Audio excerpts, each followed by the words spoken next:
You've got Avdija in Portland. Nobody's paying attention, but he's playing at all-star level. Right. And they trot this out there where you can't even figure out who's playing when for whom because they're too scared to put international versus U.S. Why? Because they're scared the U.S. won't win?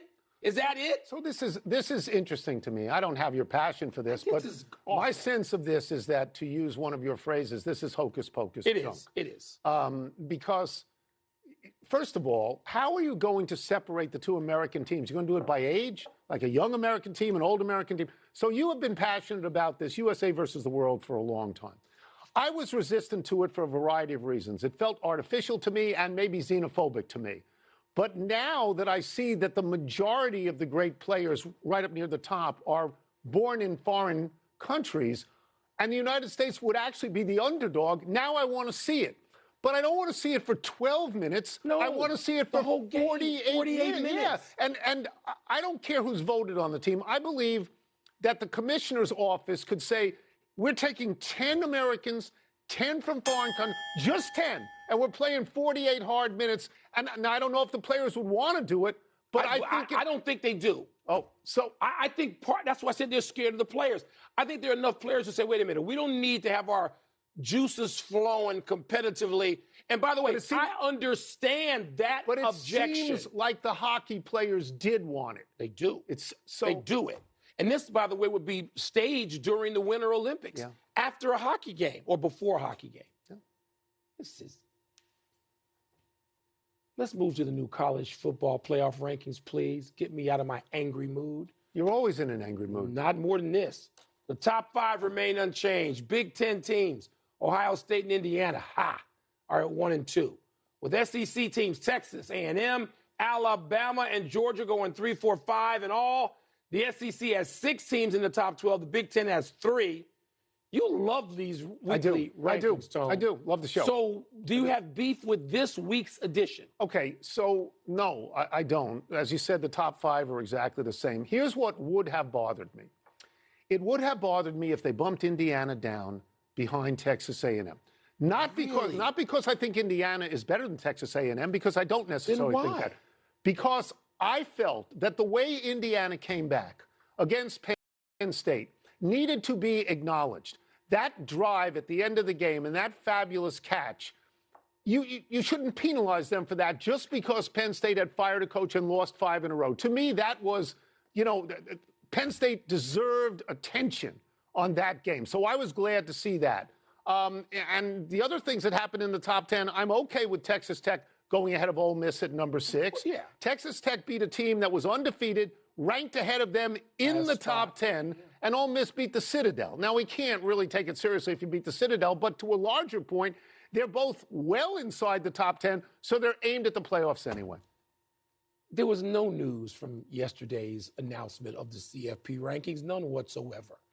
But I'm going to just make sure you get the full credit, because in live time, I said to you during that game, before the catch, I said, if Penn State wins this game, Indiana comes down. And if Indiana wins this game narrowly, and they did. Yes, they did. I would bump Texas A&M ahead of Indiana. So the committee did. That's not news. That was the toughest decision they had to make. Well, it was the only tough decision. I will tell you that I am gratified that they continued to have complete disrespect for the ACC, because I thought they might cave in. Because there was a lot of noise. Virginia lost, Louisville lost. I understand. And so Miami is the highest-ranked team in the ACC at 15. But they're not even a lock by any means to play in the ACC championship. No, they're not. Not yet. So that's, to me, it's interesting. I know you don't like it as much as I do, but I like it. Let's move to the NFL and the Green Bay Packers. Ooh. Yesterday, we discussed the Packers after their loss to the Eagles, and we wondered if Jordan Love had regressed. Today, let's talk about Matt LaFleur, who is the one sending the plays into Jordan Love. The other night, LaFleur was asked about his job security and whether he was coaching for his job. And he said, quote, "You're always coaching for everything in a league. You can't ever exhale," unquote. Well, Bon, the Packers play the Giants this week. Do you think LaFleur is coaching for his job? No. This is an LSU. It's the Green Bay Packers. It's not what they do, even though Mark Murphy's not running this anymore. But let me go back for a second, because I was watching live. I love about streaming now. You can watch everybody's press conference live all night if you want. And I was interested in LaFleur. And I did not expect anybody to ask him that question. But you and I have covered teams, and we know sometimes you get asked a question, and it's because you know something. Someone in the organization has said led you to a place which says you might want to ask this. That's right. And it was a damn smart question because somebody's thinking that. But it's not going to happen. I understand why you asked the question. I thought LaFleur handled it beautifully, smoothly. They're not LSU or Penn State or Florida. They're not going to fire LaFleur during the season. Are they the Tennessee Titans or the New York Giants? No, they're not. Okay, so you're making that distinction. It's the Packers. Yeah, well, you make that distinction with the Packers because there's no owner. So the guy at Carolina can't just fire you because he's an owner. But it's not the same. It's not the same. Look, Matt LaFleur's record. Let me get the right notes here. Matt LaFleur's record is 72-36-1. Who wouldn't want that? Yeah. Kyle Shanahan, who everybody thinks is a genius, 76-66 in San Francisco.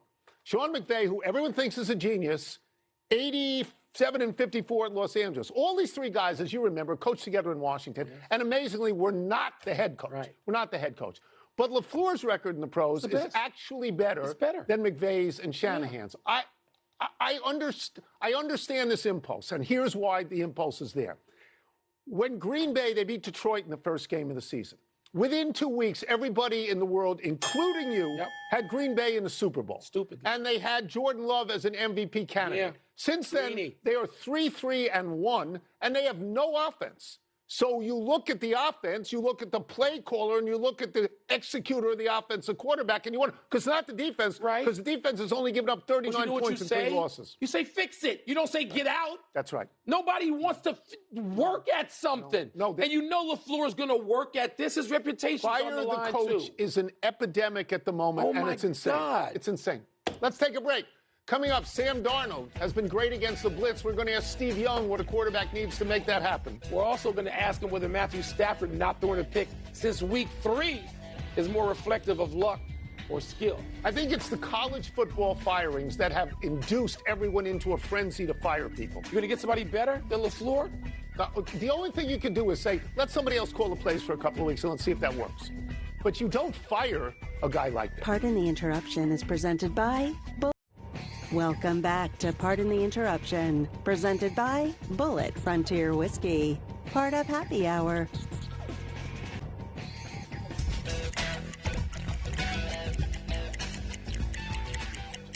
We've got a few football questions for our great friend, the man who had real problems with his dropbacks as a freshman at BYU before I taught him how to backpedal correctly, Hall of Famer Steve Young. We'll start with this. We'll start with Sam Darnold of the Seahawks.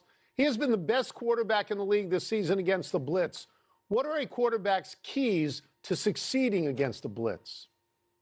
So we talked about this a couple of weeks ago, but it's owning the data, right? It's doing the study during the week to get the intricacies of the blitz that you're going to face that week.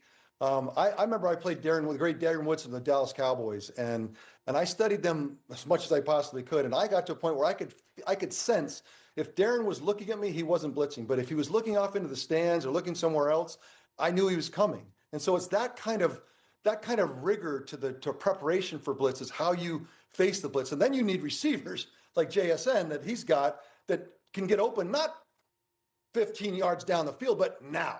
Blitz is about now. And so I have a plan. I know what they're doing with blitz-wise. I'm ready to get rid of it. And now I need a receiver who can get open now.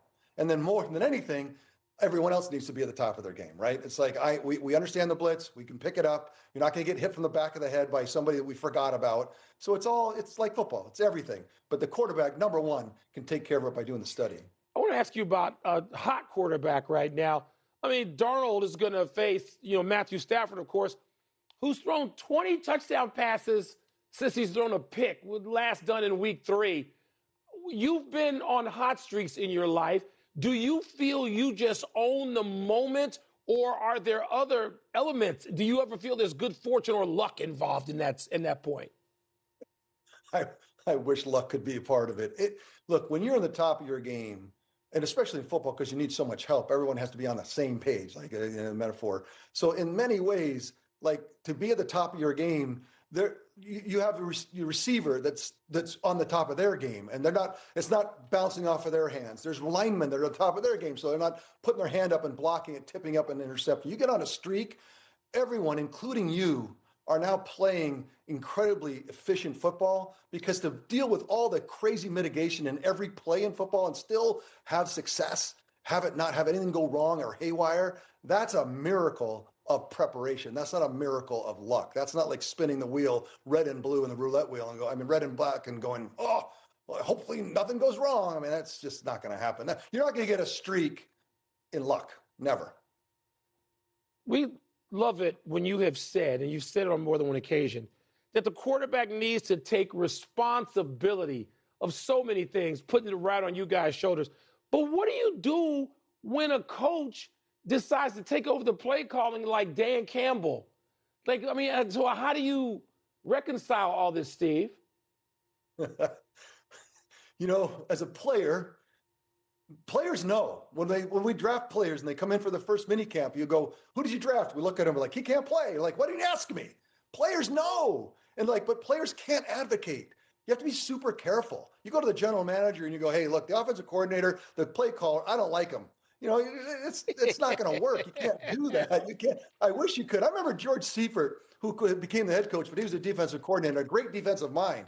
The team that we were playing that week, he would study their defense because that was his thing. I know defense. And he'd draw plays up that he knew were going to dominate against that team. And he'd bring them into us, hand them to Mike Holmgren or Mike Shanahan, or whoever else. And he's like, hey, run this play.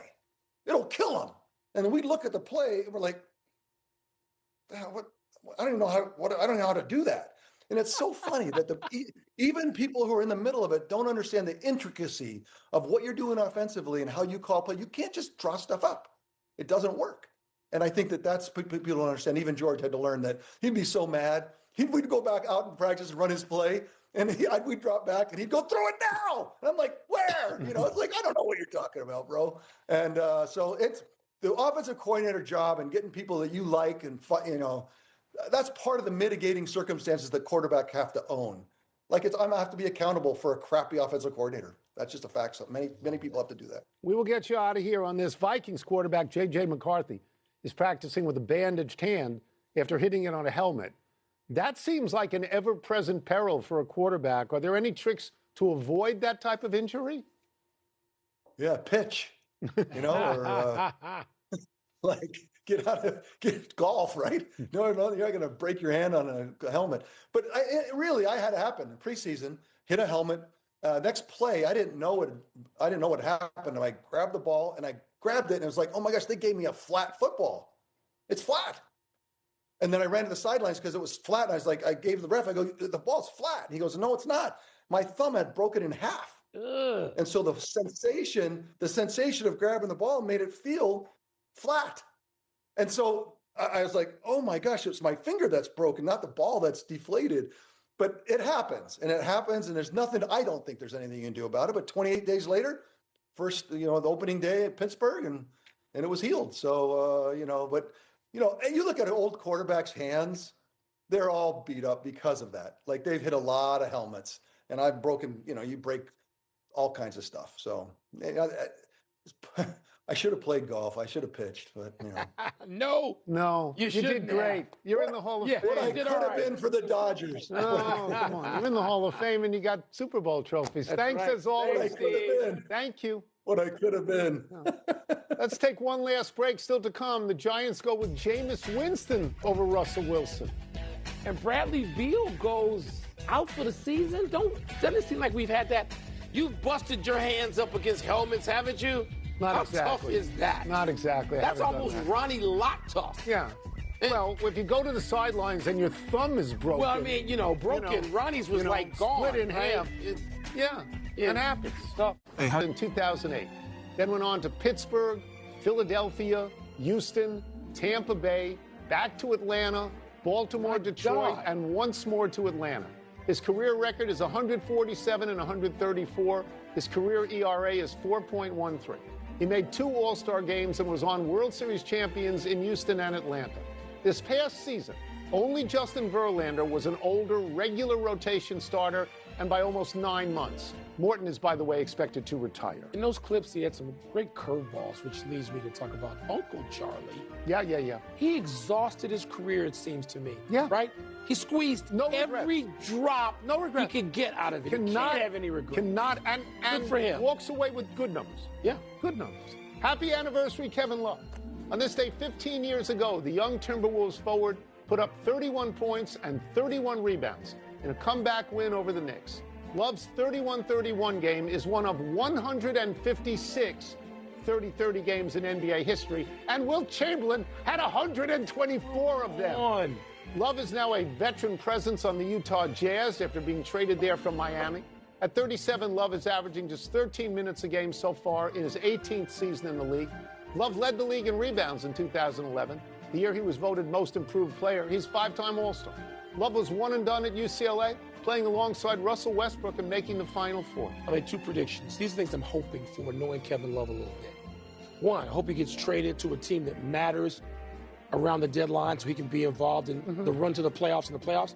And then, whenever he decides he's had enough, I hope he does television, and I hope we get him as a guest whenever we want, because he's great to talk to about basketball and all the things affiliated. On a championship team with LeBron in Cleveland, and his uncle Mike Love, one of the original Beach Boys, one of the originals. Happy trails to Russell Wilson, starting for the Giants on Sunday. Man. Giants interim head coach, your boy, Mike Kafka, announced today that the team will start Jameis Winston against the Packers in place of the concussed Jackson Dart. Wilson had relieved Dart after the rookie exited the game in the 4th quarter of last week's loss to your Bears. But now it's clear that Wilson has been demoted to 3rd string after beginning the season as a starter. Winston is capable of putting up monster numbers. He threw for 497 yards for the Browns against the Broncos just last year. But he also has the worst career pass interception percentage among active quarterbacks. I'm so interested in this game because the Cheeseheads play in the Meadowlands. Right. And I want them to lose. They're not going to lose. Again. They're not going to lose. Jameis Winston could put up some big numbers. He could also have 5 interceptions. But is making his head coaching This is the end of Russell Wilson. This is the end. Let Russ cook. You don't think you're going to see that in another city? Great in Seattle. The last 3 years, it's bad. It's over. One correction. There is unfortunately no city named Memphis in France. What? But there used to be a nightclub in Paris named Le Memphis. Did you go there? Let's go to the big finish. Let's do it. Guard Bradley Beal, your boy. Yeah. Out for the season after hip surgery. Your thoughts? I root for Bradley Beal. He hasn't played, though, in a meaningful game in like 9 seasons. It's like just 2017. Unbelievable contract. You know he's getting paid this year? I want to see him come back. Have a great last games. burst when he comes back. Pat Murphy of the Brewers, Stephen Vogt of the Guardians, baseball's managers of the year. You okay with that? I am, but it's the 2nd year in a row for both of them. Is it possible they reached into the wrong pile? Glitz? Yeah, the wrong pile. Maybe. I don't know. Nathan McKinnon of the Avalanche had 3 points in a win over the Ducks to give him 12 points in his last 3 games. Wow, you impressed? How many days in a row are we going to have McKinnon updates? That should be reserved, right? And not even for Sidney Crosby, like for Gretzky. North Carolina coach Bill Belichick was asked about his interest in the Giants job and said he's focused on Wake Forest, on to Wake. Yeah. Your thoughts? It sounds like him, on to Cincinnati. Finally. He should. Just worry about the team. You're not going to the Giants. Last one, the 11-1 Thunder host the Lakers tonight. You're intrigued, aren't you? The Lakers have been terrific so far, but until LeBron gets back, I'm not interested in watching. You're not interested in until LeBron. Luka's been great. Well, all right. You got TV. You got 3 TVs. A lot of time. Yeah. Trying to do better the next time. Go Bearcats against Georgetown tonight. Go Binghamton. Okay, see, I'm Mike Wilbon. Same time tomorrow, Knuckleheads. And now here's tip-off.